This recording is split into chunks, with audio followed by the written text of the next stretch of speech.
Okay. What's the way forward for Zimbabwe?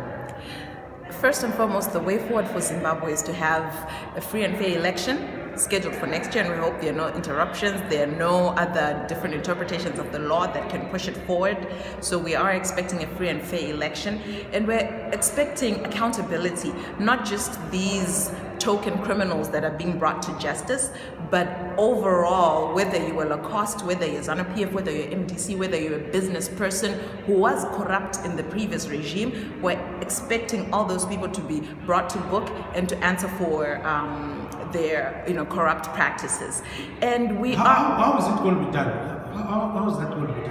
It all starts with the leadership. It starts with the leadership, people coming out, and I hear President E.D. Mnangagwa has announced a 3-month amnesty for people who externalized funds to bring those funds back to Zimbabwe or risk being arrested if they don't do that in 3 months. I think it also starts with him.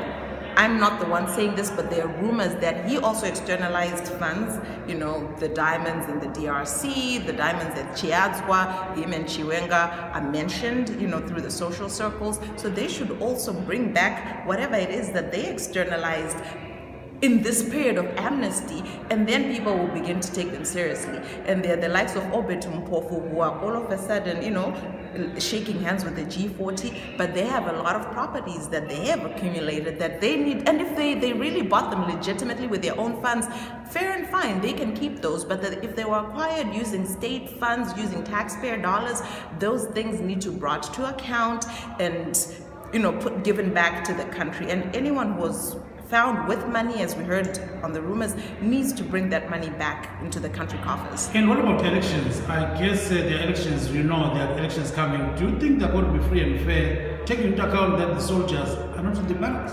The little that I know of, I'll start with ZEC. I just briefly glanced at their website, and it said that the president or the leader of ZEC is a presidential appointee. And as far as we know, anyone who's a presidential appointee is in solidarity with the regime currently ruling Zimbabwe. So just given that picture, I don't think elections will be free and fair. ZEC needs to do a restructuring. They actually need to call upon people who are more independent and very objective to be part of the electoral process of Zimbabwe. And they also need to be open to inviting outside observers who've insisted on years on coming to observe the elections in Zimbabwe to make sure that the elections are free and fair.